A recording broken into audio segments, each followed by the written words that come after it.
एक चीज तो निश्चित है, एक चीज तो पक्का है, एक चीज तो तय है। आप ये सुनिश्चित कर लीजिए कि आपके लिए कोई अमृत महोत्सव इस देश के अंदर होने वाला है नहीं।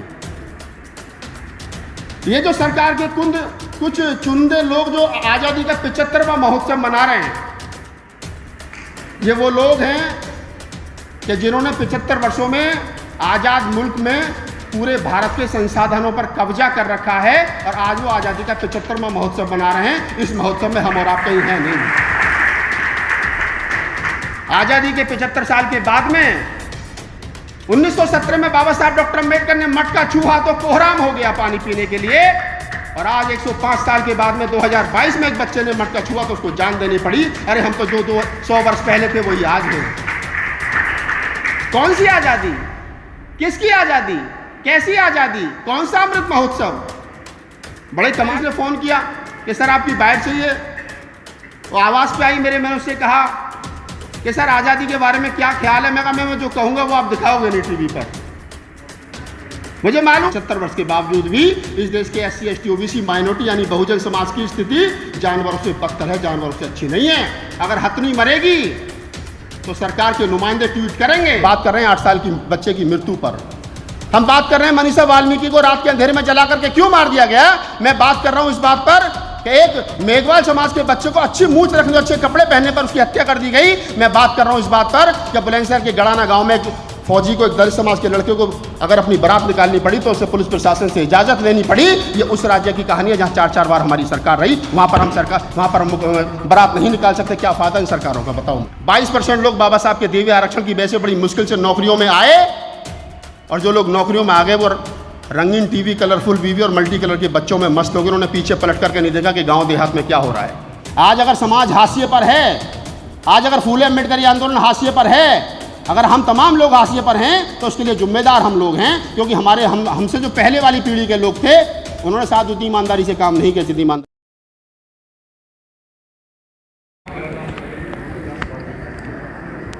जय भीम। बुलंदशहर वालों, आवाज कहाँ कुछ गायब है। जय भीम। मेरा होम डिस्ट्रिक्ट है बुलंदशहर और मैं यहाँ पैदा हुआ जहीराबाद में। 20 वर्ष पहले दिल्ली चला गया काम धंधे की तलाश में। जो काम किया आप तमाम लोगों को मालूम है मैंने क्या किया। मैंने फूले अम्बेडकरी आंदोलन को आगे बढ़ाने का काम किया मुल्क भर में और मुल्क के बाहर। कविता के माध्यम से, गीत के माध्यम से देश के 22 राज्यों में गया। 1000 रात से ज़्यादा खड़े होकर के बाबा साहब पर गीत और कविताएं सुनाई। पार्लियामेंट के अंदर संसद भवन में खड़े होकर के 10 बार से ज़्यादा कविताएं सुनाई। आप तमाम लोग जानते हैं 2000 से ज़्यादा वीडियो यूट्यूब पर हैं मेरे। देश का पहला दलित कवि जिसने बाबा साहब पर कविता सुना करके घर भी चलाया और सरकार को इनकम टैक्स भी दिया। दूसरी तीसरी बार बुलंदशहर आप लोगों ने आमंत्रित किया हूं तो आया हूं। मैं एक बात, जब अर्जुन ने मुझे फ़ोन किया कि भैया ऐसे ऐसे बात है, आना है, तो मैं कहा चलो बिल्कुल आऊँगा। लेकिन एक बात मैं यहाँ जितने लोग बैठे हैं उनसे कहना चाहता हूँ। पश्चिमी उत्तर प्रदेश में अगर कुछ जिले उंगलियों पर गिने जाएं, बाबूजी बैठे हैं, मगनलाल गौतम जी हमारे पिता समान हैं, बहुत कुछ सीखा हमने उनसे। दिल्ली से हमारे साथ चल कर के आए हमारे बड़े भाई, क्रांतिकारी साथी, आंदोलन के साथी सुरजीत सम्राट जी। मैं तमाम लोगों से एक बात कहता हूं कि बुलंदशहर वो धरती है जिसने हमेशा से मूवमेंट की बात कही। अगर मैं अपनी 3rd जनरेशन में चला जाऊं दादाजी की, तो वहाँ संघप्रिय गौतम जैसे लोग यहाँ रहे, VP मौर्य जैसे लोग यहाँ रहे। उसके बाद में बहुत सारे लोग यहाँ आए जिन्होंने मूवमेंट पर काम किया। हम तो वक्त रहते छोड़ करके चले गए, दिल्ली जा कर के बस गए। लेकिन वहाँ जा कर के भी समाज की टीस जब कम नहीं हुई तो मैंने बताया कि मैं 22 राज्यों तक गया। 1000 से ज़्यादा मैंने कवि सम्मेलन किए बाबा साहब पर। अभी यहाँ पर कुछ बच्चे गीत सुना रहे थे। मैं तमाम लोगों से जहाँ भी जाता हूँ मैं एक बात ज़रूर कहता हूँ कि गीत एक ऐसी कला है बाबा साहब डॉक्टर अम्बेडकर कहते थे कि मेरा 1 घंटे का भाषण या आधा घंटे का भाषण और किसी भी गीतकार का, किसी भी कवि का 5 मिनट की कविता या गीत उस 1 घंटे के भाषण के बराबर होती है। तो आप इस कोटेशन की महत्वता को समझिए। हमारे बाद में, खासतौर से मेरे बाद में देश भर में जितने लोग आए, गीत लिखे, कविताएं लिखी, मैं सबसे कहता हूँ कि हमारी लेखनी में वो ताकत होनी चाहिए जिसको बाबा साहब डॉक्टर अम्बेडकर ने कहा कि 1 घंटे के भाषण पर भारी होती है 5 मिनट की कविता, 5 मिनट का गीत। तो वो गीत क्या कह रहा है ये हमको मालूम होना चाहिए, हमारे गायक को मालूम होना चाहिए, लेखक को मालूम हो। मैं कविता सिखाता हूँ लोगों को, गीत सिखाता हूँ, लोग मेरे पास सीखने के लिए आते हैं।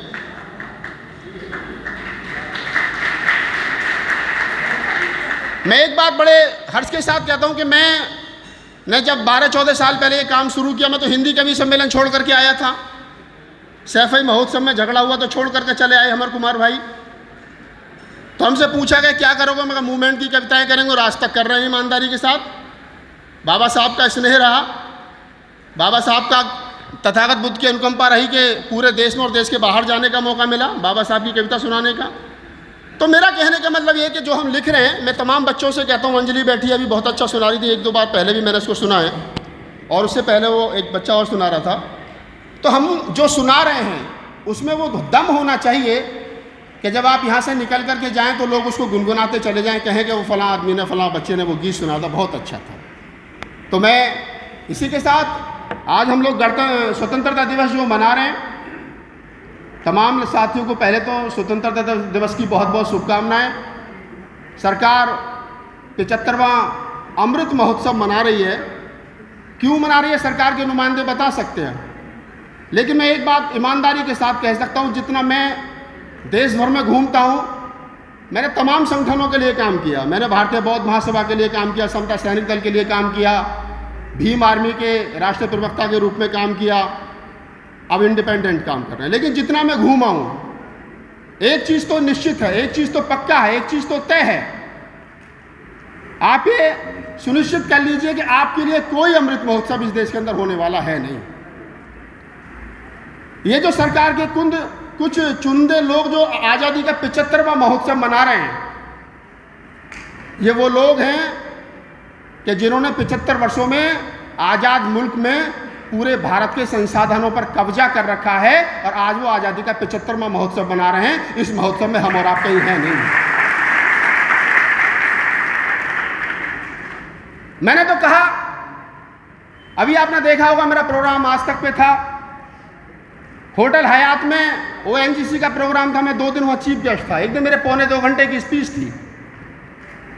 सरकार के कई सचिव आए थे, BC जोशी साहब आए थे। मैंने उनसे आंखों में आंख डाल करके कहा कि सरकार आज़ादी का 75वां महोत्सव मना रही है, लेकिन सरकार ये जवाब दे, प्रधानमंत्री जी ये जवाब दें कि इस आज़ादी के 75वें महोत्सव में दलित कहाँ हैं, पिछड़े कहाँ हैं, महिलाएं कहाँ हैं, माइनॉरिटी के लोग कहाँ हैं। अरे बताओ तो सही बेईमानो कि इस 75वें आज़ादी के महोत्सव में हम कहाँ हैं।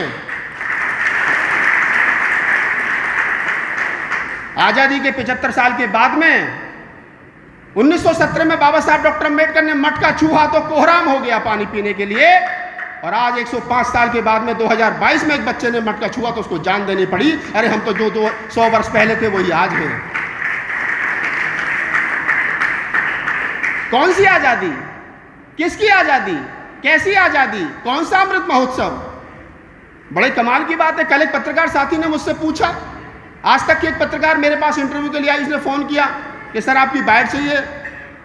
वो आवाज़ पे आई मेरे, मैंने उससे कहा कि सर आज़ादी के बारे में क्या ख्याल है। मैं कहा मैं जो कहूँगा वो आप दिखाओगे नहीं टीवी पर, मुझे मालूम है आप नहीं दिखाओगे, क्योंकि मैं वो कहूँगा जो सच है, और सच ना तो टीवी अखबार सुनना लिखना चाहते हैं, ना सरकार और सरकार के नुमाइंदे सुनना चाहते हैं। काहे का अमृत महोत्सव भाई? आज भी रात के अंधेरे में दलित समाज की बेटी को पहले बलात्कार करो, फिर उसकी हत्या करो, और फिर पेट्रोल छिड़क करके उसको शासन प्रशासन की नुमाइंदगी में आग जला करके जला दिया जाता हो, उसका अंतिम संस्कार कर दिया जाता हो, और प्रधानमंत्री जी या उनका कोई मंत्री एक ट्वीट तक ना करता हो, और आप कहते हो कि आज़ादी का अमृत महोत्सव है। एक प्रेग्नेंट हथनी के मर जाने पर स्मृति ईरानी जी ट्वीट करती हूँ, कहती हूँ कि बड़ा दुख है साहब प्रेग्नेंट हथनी की हत्या कर दी गई। और जब इसी देश के अंदर दलितों की हत्या रोज होती है मूंछ रखने पर, घोड़ी पर चढ़ने पर, तब कोई नहीं बोलता सरकार का नुमाइंदा। इसका मतलब इस देश के अंदर आज़ादी के 75 वर्ष के बावजूद भी इस देश के SC ST OBC माइनॉरिटी यानी बहुजन समाज की स्थिति जानवरों से बदतर है, जानवरों से अच्छी नहीं है। अगर हथनी मरेगी तो सरकार के नुमाइंदे ट्वीट करेंगे, सरकार के मंत्री बोलेंगे, लेकिन अगर 5 साल के बच्चे 8 साल के बच्चे को पानी पीने के लिए मार दिया जाएगा तो सरकार का कोई नुमाइंदा नहीं बोलेगा सरकार की नजर में तुम जानवरों से कम नहीं हो। कहा जा रहा है। और मैं एक बात और कहता हूं, अभी पिछले दिनों देखा, मैं भी एक राजनीतिक पार्टी में गया और अभी भी हूं। तमाम टीवी अखबारों ने मेरे बारे में लिखा, मेरे बारे में दिखाया, सुरजीत भाई के बारे में दिखाया। हमने सोचा था लड़ने के लिए प्लेटफॉर्म बच जाएगा, नहीं बचा पाए, दुख की बात है। अंतिम कोशिश हम लोगों ने की, हमें मालूम था कुछ होने वाला नहीं है। मैं राजनीति पर टिप्पणी नहीं करता, करने लायक बचे भी नहीं है, क्योंकि 207 से 1 पे खड़े क्या टिप्पणी करेंगे हम लोग। और ये जितने लोग, अगर 2-4 लोग राजनीति के यहां बैठे हो तो मैं कह देता हूं, ध्यान रखना इस बात को, जब हमारी राजनीति में नुमाइंदगी करने वाले लोग, बड़ी कड़वी बात कह रहा हूं, आपको शायद दूरी भी लग जाए, इसलिए कह रहा हूं कि अब वक्त है कहने का, और अब भी नहीं कही जाएगी, अब भी नहीं सुनी जाएगी, तो फिर कब कही जाएगी? जब सब कुछ बर्बाद हो जाएगा तब कही जाएगी। मैं कहता हूं कि जब राजनीति में हमारी नुमाइंदगी करने वाले लोग अपनी दौलत और अपने आप को बचाने के लिए लग जाएं, तो मेरी और तुम्हारी ड्यूटी बनती है कि फूले अम्बेडकरी आंदोलन को बचाओ, और ये हमारी और आपकी ड्यूटी है। इन लोगों से उम्मीद करना बंद कर दो, चाहे तो वो 131 सांसद हों जो पार्लियामेंट में बैठे हैं, चाहे वो SC ST OBC के मिनिस्टर हों जो मोदी जी की गोद में बैठे हैं, और चाहे वो हमारी राजनीतिक पार्टियां हों जो मोदी जी के इशारे पर ट्वीट करती हैं। इन लोगों से उम्मीद करना बंद कर दो। अगर ये फूले अम्बेडकरी आंदोलन बनाना है तो हमें और आपको लड़ना पड़ेगा रोड पर उतर के। कौन लड़ेगा बताइए मुझे इंद्र मेघवाल के लिए? क्या गुनाह था उस बच्चे का? अरे हम आज़ादी के 75वें महोत्सव को मनाने की बात कर रहे हैं, आज हम मैं बुलंदशहर में खड़े होकर के बोल रहा हूं और आप लोग सुन रहे हैं, तो इससे अच्छी बात और क्या होगी। लेकिन अच्छी बात यह होनी चाहिए थी कि हम देश के शहीदों पर बात करते, देश के संविधान पर बात करते, लेकिन हम लोग बात कर रहे हैं 8 साल की बच्चे की मृत्यु पर। हम बात कर रहे हैं मनीषा वाल्मीकि को रात के अंधेरे में जला करके क्यों मार दिया गया।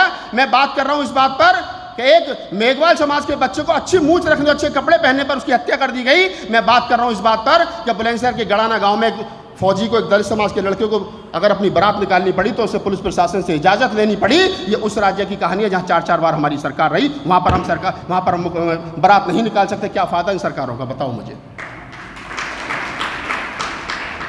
ऐसा हो क्यों रहा है? ऐसा इसलिए नहीं हो रहा कि हम लोगों ने काम नहीं किया। अगर काम नहीं किया होता तो सरकार नहीं बनी होती। काम तो किया है, सरकार बनी है।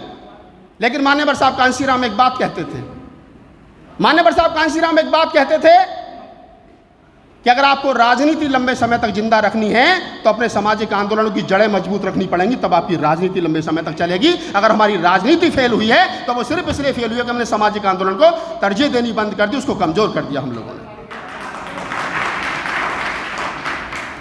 और इसका जिम्मेदार कोई और नहीं है, उसका जिम्मेदार मैं किसी और को नहीं मानता। मैंने तो 3-3 मुलाकातें की, सुरजीत भाई ने तो 3-3 मुलाकातें की। दुनिया कहती है बहन जी टाइम नहीं देती किसी को, हमारी तो 1.5 घंटे की मुलाकात हुई साहब, आमने सामने बैठ करके, आपने फोटो देखे होंगे। लेकिन मैं कहता हूं इसलिए जिम्मेदार हम और आप हैं क्योंकि हमने अपने महापुरुषों की कही हुई बात को मानना बंद कर दिया, उनके महापुरुषों की कही हुई बात को, अपने पुरखों की कही हुई बात को भूल गए हम लोग। बाबा साहब डॉक्टर अम्बेडकर ने कहा था, मैंने नहीं कहा, ध्यान रखना इस बात को। बाबा साहब डॉक्टर अम्बेडकर ने कहा था कि लोकतंत्र में व्यक्ति पूजा लोकतंत्र के लिए खतरनाक है, ये ध्यान रखना। बाबा साहब ने कहा था, मैंने नहीं कहा। हमने व्यक्ति को खुदा बना दिया, इसलिए मूवमेंट का ये हाल हुआ, ये ध्यान रखना। इसके लिए जिम्मेदार हम और आप लोग हैं। हमको बचना पड़ेगा, हमको समझना पड़ेगा, हमको अपनी सांस्कृतिक विरासत बचानी पड़ेगी, हमको अपनी मैं कहता हूं कि अरे हम लोग राजनीतिक विरासत नहीं बचा पाए, कोई बड़ी बात नहीं है। पार्टियां आती रहेंगी, जाती रहेंगी, नेता बनते रहेंगे। ये फूले अम्बेडकरी आंदोलन जिंदा रहना चाहिए। अगर फूले अम्बेडकरी आंदोलन जिंदा रहा तो हम 1000 नेता तैयार कर सकते हैं, लेकिन आरएसएस और बीजेपी इस फूले अम्बेडकरी आंदोलन को खत्म करना चाहिए। ये ध्यान रखना, ये खत्म नहीं होना चाहिए, बस ये ध्यान रखना। कौन लोग हैं, कौन लोग हैं जो सरकार की गोद में बैठे हैं? हमारे गांव में, हमारे देहात में, हमारे बहन, हमारे बच्चों का, हमारी बेटियों का, हमारे अफसरों की सीआर खराब हो रही है, हमारे इसी उत्तर प्रदेश के अंदर लाखों लोगों को अखिलेश सरकार में डिमोशन कर दिया गया। क्यों नहीं लोग बोले, क्यों नहीं उतरे लोग सड़कों पे? मैं तो अभी ओएनजीसी के प्रोग्राम में था, मैंने बताया सारा पढ़े लिखे लोगों का प्रोग्राम आईएएस पीसीएस। मैंने कहा कि जवाब दीजिए साहब, 22% लोग बाबा साहब के दिए हुए आरक्षण की वजह से बड़ी मुश्किल से नौकरियों में आए, और जो लोग नौकरियों में आ गए वो रंगीन टीवी, कलरफुल वीवी और मल्टी कलर के बच्चों में मस्त हो गए। उन्होंने पीछे पलट करके नहीं देखा कि गांव देहात में क्या हो रहा है, उनके परिवार के लोग किस हाल में रह रहे हैं। 10 साल पहले अगर हम लोग कहीं जाते थे तो लोग हमसे कहते थे अगर मैं पढ़ता नहीं तो मुझे नौकरी मिल जाती। अरे बाबा साहब का क्या योगदान है, मैं पढ़ा तो मुझे नौकरी मिली। मैं कहता हूं आज की तारीख में तू 3rd डिवीजन 10वीं क्लास से करके आया था, आज 50,000 रुपये पेंशन ले रहा है, तेरा बच्चा एमटेक बीटेक करने के बाद में बेरोजगार घूम रहा है, लगा लेना नौकरी। क्यों नहीं लगाता? लगा उसकी नौकरी, नहीं मिलेगी। तुम लोग 10वीं 3rd डिवीजन से करके आए, रिटायर हो गए, 50,000 रुपये पेंशन ले रहे हो, आज तुम्हारे बच्चे एमटेक बीटेक करने के बाद में 12,000 रुपये की नौकरी ढूंढ रहे हैं। क्यों? क्योंकि वो तुम बचा नहीं पाए जो बाबा साहब डॉक्टर अम्बेडकर दे करके गए थे, वो तुमने बर्बाद कर दिया सब कुछ। और इसके लिए जिम्मेदार कोई और नहीं है, इसके लिए जिम्मेदार यही लोग हैं जो सरकारी नौकरियों में बैठे हैं। लाखों लोगों को डिमोशन कर दिया गया यूपी की गवर्नमेंट ने। इंस्पेक्टर को सब इंस्पेक्टर बना दिया गया, सब इंस्पेक्टर को एएसआई बना दिया गया, चीफ इंजीनियर को इंजीनियर बना दिया गया। अरे मैंने कहा उस समय भी लोगों को ललकार के, मैंने ट्वीट किया, लोगों को बड़ा मिर्ची लगी मेरी बात। अरे तुमको 1 लाख से ज़्यादा लोगों को डिमोशन कर दिया गया। 1 लाख एक आदमी जिसका डिमोशन हुआ, एक उसकी पत्नी, 2 उसके बच्चे, चारों को मिलाकर के 4 लाख होते हैं। अगर तुम 1 लाख लोग अखिलेश सरकार का घेराव कर देते तो तुम्हारा डिमोशन बच जाता, लेकिन तुम घरों से नहीं निकले। तुम चाहते थे कि नौकरी करो तुम, तनख्वाह पाओ तुम, पेंशन पाओ तुम, डीपीएस में बच्चे पढ़े तुम्हारे, एसी में रहो तुम, बढ़िया गाड़ियों में घूमो तुम, और तुम्हारे हिस्से की लड़ाई लड़े गांव में वो जो किसानी कर रहा, जो भूखा मर रहा, वो तुम्हारे हिस्से की लड़ाई लड़े। क्यों लड़ेगा तुम्हारे हिस्से की लड़ाई भाई? क्यों लड़ेगा तुम्हारे हिस्से की लड़ाई? वो पहले तो तुमने उसका हक खाया, पलट करके नहीं देखा। बाबा साहब ने कहा था कि अपनी कमाई का 20वां हिस्सा, 5वां भाग अपने गांव देहात में जो तुम्हारे देहात में लोग रहते हैं उन पर खर्च करना। तुमने 2 पैसे खर्च नहीं किए, और अब तुम्हारे हिस्से की भी लड़ाई वो लड़ेंगे। क्यों लड़ेंगे तुम्हारे हिस्से की लड़ाई? वो 2 तारीख को भारत बंद हुआ, हम भी उस आंदोलन को लीड कर रहे थे। मैं शरद यादव जी के साथ लीड कर रहा था जंतर मंतर पे। 13 बच्चे शहीद हुए, हम और हमारी टीम, सुरजीत भाई, हम सारे लोग उन 13 बच्चों के परिवारों से मिले जो लोग शहीद हुए पूरे देश में। मुझे बता दो किसी गवर्नमेंट सर्वेंट का बच्चा शहीद हुआ, एक का शहीद हुआ, सब लोग घरों में बैठे थे। किसने लड़ाई लड़ी? आपने और हमने लड़ी, जो बेरोजगार लोग थे। हमने लड़ी एट्रोसिटी एक्ट की लड़ाई, हमने लड़ी क्या नाम है 2 अप्रैल की लड़ाई, और हमारे बच्चे शहीद हुए। तो बाबा साहब डॉक्टर अम्बेडकर ने जो बात कही थी कि मुझे पढ़े लिखे लोगों ने धोखा दिया, मैं ये नहीं कह रहा कि सारे पढ़े लिखे लोगों ने धोखा दिया। अगर आज भी समाज को कोई धोखा दे रहा तो यही लोग धोखा दे रहे, कोई दूसरा नहीं दे रहा। उसमें चाहे मैं हूँ चाहे कोई और है। हम लोग ईमानदारी से अपने हिस्से की लड़ाई नहीं लड़ पाए, हम लोग ईमानदारी से अपनी बात नहीं कह पाए। अगर इस फूले अम्बेडकरी आंदोलन को बचाना है, बातें बहुत सारी हो सकती हैं, मैं पूरे 2 घंटे 4 घंटे आपको बात कर सकता हूँ आपके साथ में, लेकिन मैं एक बात कहना चाहता हूँ। मुझे सुनना हो, मेरी कविता सुनना हो, यूट्यूब पर चले जाना, राहुल नागपाल डालना, हज़ारों वीडियो आपको मिल जाएंगे। लेकिन मैं यहाँ बात, क्योंकि मेरा होम डिस्ट्रिक्ट है, मेरे घर के लोग हो आप, तो ये बात मैं इसलिए कह रहा हूँ कि ये बात जो है कही जा रही है, ये बात इस कमरे में ना रहे, इस हॉल में ना रहे। इस हॉल से निकल करके जब आप लोग यहाँ से जाएं तो घर जा करके कभी बाहर जा करके इसका जिक्र करें कि राहुल नागपाल आया था और वो ये बात कह करके गया कि अगर इस आंदोलन का सत्यानाश किसी ने किया है तो वो हमने किया, हम इसके जिम्मेदार हैं, क्योंकि हमने अपने पुरखों की बात को नहीं माना, जो पुरखे हमारे हमसे बात कह करके गए थे। हमने माना? नहीं माना। मान्यवर साहब काशीराम ने कहा था कि राजनीति में राष्ट्रीय अध्यक्ष के पद का परिवार का कोई आदमी नहीं आना चाहिए। क्या हुआ उस पर अमल? नहीं हुआ। बाबा साहब डॉक्टर अम्बेडकर ने कहा था कि लोकतंत्र में व्यक्ति पूजा लोकतंत्र की हत्यारी है, हमने किया उस पर अमल? नहीं किया। बाबा साहब डॉक्टर अम्बेडकर ने कहा था कि अपनी कमाई का 20वां हिस्सा जब आपकी सरकारी नौकरी लग जाए तो अपने जो पीछे लोग रह गए उन पर खर्च करना, हमने किए? नहीं किए। अरे हम एक घर में 4-4 आदमी सरकारी नौकरी लग गए। जिस गांव से हम लोग निकल करके गए थे, हमने इतना नहीं खर्च सोचा कि इस गांव में 50,000 रुपये खर्च करके एक पुस्तकालय बनवा दें ताकि आने वाले बच्चे पढ़ लें। नहीं किया हमने वो काम। मैं कहता हूँ अक्सर लोगों से, हम लोग दिल्ली जैसे महानगरों में बस गए, हमने 2-2 कुत्ते पाल लिए साहब। एक कुत्ते का खर्चा 5,000 रुपये, 2 कुत्ते पाल लिए 10,000 रुपये का खर्चा, एक आदमी 10,000 रुपये का उन 2 कुत्तों को घुमाने का, 20,000 रुपये का खर्चा, 1 साल का 2.5 लाख रुपये का खर्चा। 2.5 लाख रुपये हम कुत्तों पे खर्च कर देते हैं, लेकिन कभी पलट करके नहीं देखा कि 2.5 लाख में से 50,000 रुपये उस गांव में देहात में जाकर के खर्च कर आएँ, जिन बच्चों को किताब कॉपी नहीं मिलती है, उनके एडमिशन नहीं होते हैं, उनका भविष्य खराब हो जाता है, वो मजदूर बनते हैं। ये जिम्मेदारी हमारी थी, हम नहीं कर पाए इसको। आज अगर समाज हाशिए पर है, आज अगर फूले अम्बेडकरी आंदोलन हाशिए पर है, अगर हम तमाम लोग हाशिए पर हैं, तो उसके लिए जिम्मेदार हम लोग हैं, क्योंकि हमसे जो पहले वाली पीढ़ी के लोग थे, उन्होंने साथ उतनी ईमानदारी से काम नहीं किया जितनी ईमानदारी से करना चाहिए था। मैं कहता हूं कि बताइए मुझे जरा हाथ खड़े करके, हम लोग कितने अच्छे वकील बना पाए? आज भी हमारे सुप्रीम कोर्ट में कितने अच्छे वकील हैं? नहीं है हमारे पास। मुझे बता दीजिए, सुरजीत सम्राट यहाँ बैठे हैं, सुप्रीम कोर्ट के सीनियर लॉयर हैं, कितने सुरजीत सम्राट समाज में हैं? 10 उंगलियों पर नहीं मिलेंगे आपको। कितने राहुल नागपाल हैं जो अच्छी कविताएं कर लेते हैं, जो देश भर में जा रहे हैं? नहीं कर पाए हम लोग पैदा, हमको करने चाहिए थे। हम चाहते हैं कि मूवमेंट में क्रांति तो हो, लेकिन भगत सिंह पड़ोसी के घर में पैदा हो, ये हम चाहते हैं। हम कहते हैं साहब बौद्ध भिक्षु बहुत खराब है, बौद्ध भिक्षु धर्म का काम नहीं कर रहे। मुझे बता दीजिए, प्रज्ञा रश्मि जी बैठे थे, चले गए, कहते क्या कहते मिल के जाना। मुझे बता दीजिए, प्रज्ञा रश्मि जी उस जमाने के बौद्ध भिक्षु के, मेरी जो बड़ी सिस्टर थी उनकी शादी का संस्कार उन्होंने किया, उसके बाद में कितने नए बौद्ध भिक्षु बुलंदशहर में बने? बता दीजिए। नहीं, कौन चलाएगा धर्म को भाई?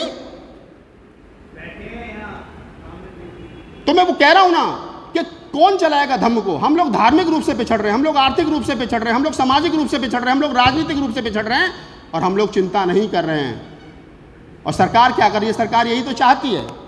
वर्तमान की सरकार क्या चाहती है? वर्तमान की सरकार यही चाहती है। मैं तो कहता हूं तमाम लोगों से, आप जाइए, आज वो आज़ादी का अमृत महोत्सव मना रहे हैं, इससे पहले गाय की बात कर रहे थे, उससे पहले गौमूत्र की बात कर रहे थे, उससे पहले भारत माता की बात कर रहे थे, उससे पहले किसी और की बात कर रहे थे, उससे पहले हिंदू धर्म खतरे में, उससे बात कर रहे थे। उनके पास बहुत काम है आपको लगाए रखने के लिए। आप अगर कावड़ लेने के लिए जाओगे तो आप पर फूल बरसाएगी सरकार, और अगर आप पढ़ लिख करके नौकरी मांगने के लिए ले जाओगे तो आप पर लाठियां बरसाएगी यही सरकार।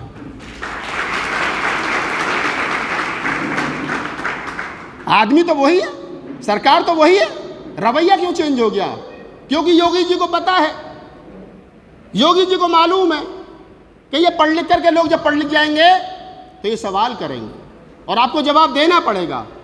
आज देश भर में मुट्ठी भर से 20-25 लोग हैं जो हमारे जैसे सरकार के खिलाफ बोल रहे हैं, सरकार को हम ही भारी पड़ रहे हैं। लेकिन जिस दिन 1000 लोग हमारे जैसे और आपके जैसे इकट्ठे हो गए तो सरकार का गिरबान पकड़ करके पूछेंगे कि बताओ इन 75 वर्षों में हमारी नौकरी कहाँ है, बताओ कितने प्रोफेसर हमारे हैं, बताओ कितने जज हमारे हैं, बताओ कितने डॉक्टर हमारे हैं, बताओ कितने इंजीनियर हमारे हैं, बताओ सुप्रीम कोर्ट में जज हमारे कितने। तो हम सवाल पूछेंगे और सरकार नहीं चाहती कि उससे सवाल पूछा जाए, इसलिए सरकार चाहती है कि आप धर्म में लगे रहो, आप पाखंड में लगे रहो। आप कावड़ लाओगे तो आप पर फूल बरसाएगी सरकार और आप खुश हो गए कि देखो योगी जी हमारे ऊपर सरकार जो वो फूल बरसा रहे हैं। अब के तो ड्यूटी लगा दी टीचरों की, अब के तो मुझसे कई टीचरों का फोन आया कि भैया वो ड्यूटी लगा दी सरकार, ये कह रही है कि आप कावड़ियों के पैर धोगे। मैं कहा बहुत अच्छा, ये पहले तो पूरे साल कावड़िया घर वालों का खून पीते, कुछ काम धंधा नहीं करते, बाद में कर्जा लेकर के 2000-4000 लेकर के कावड़ लेने चले जाते हैं, फिर पढ़े लिखे एजुकेटेड लोग इनके पैर धोएंगे, फिर कावड़ लेकर के घर आएंगे तो फिर 1 महीने इनके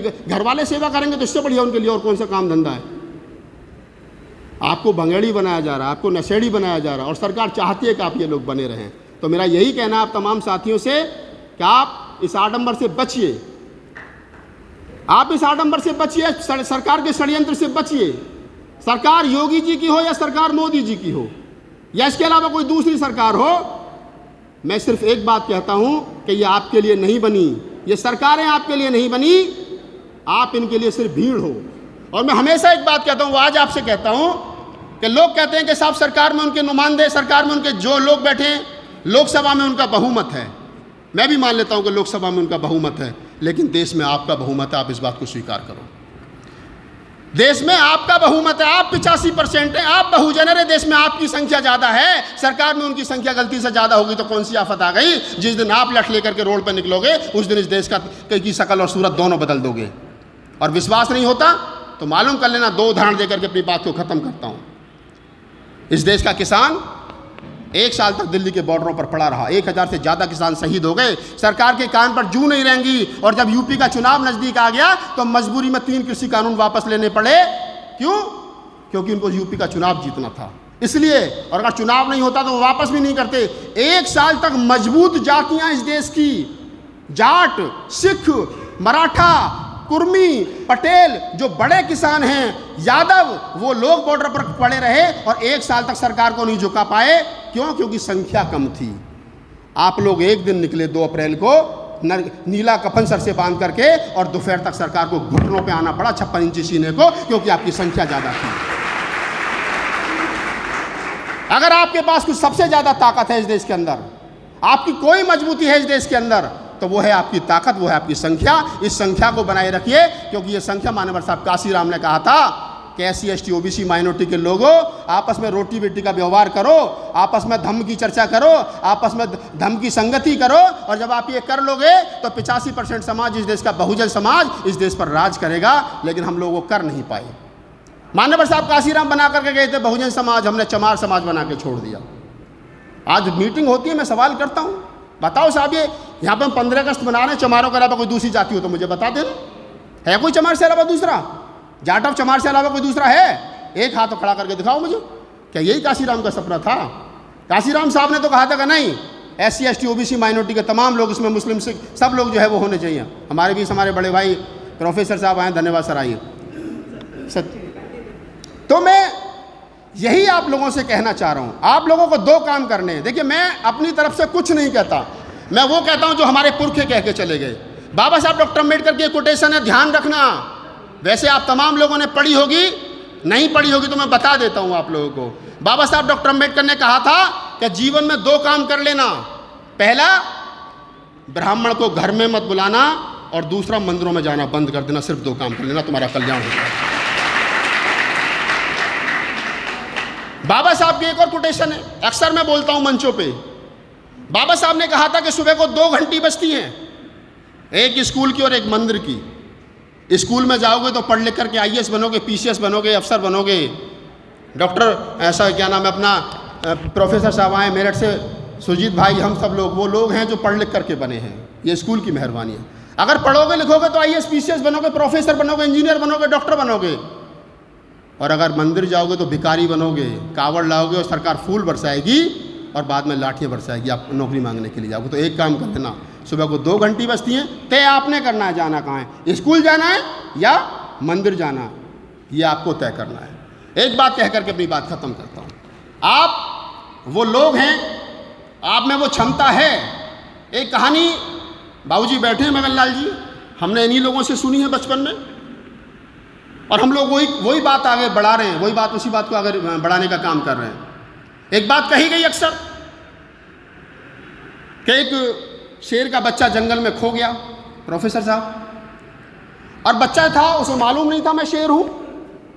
वो भेड़ बकरियों के साथ घूमने लगा, धीरे धीरे बड़ा हुआ, तो दहाड़ना तो उसे आता नहीं था।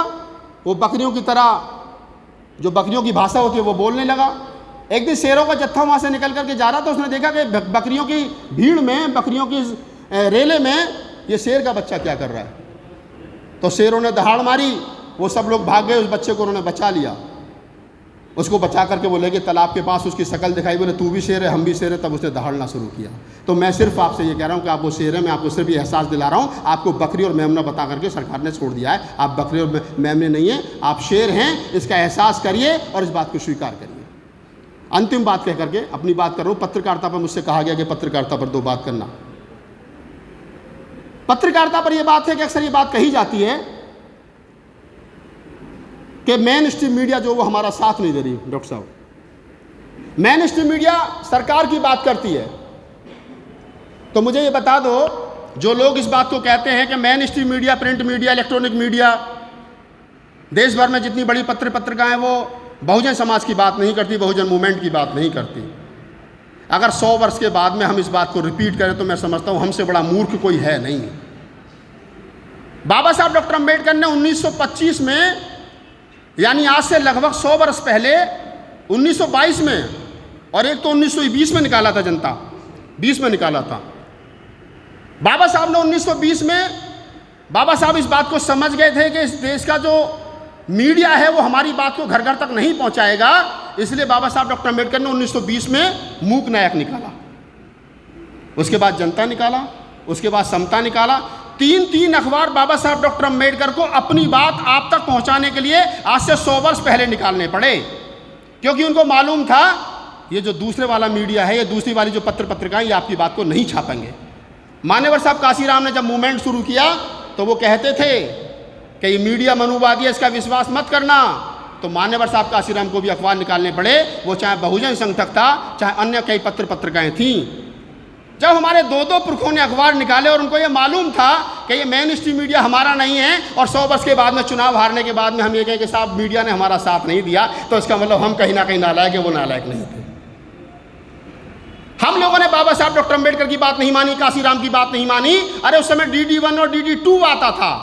उस समय मान्यवर साहब काशीराम खड़े होकर के ये कहते थे कि मीडिया पर विश्वास मत करना, जो मैं कह रहा हूं उस पर विश्वास करना।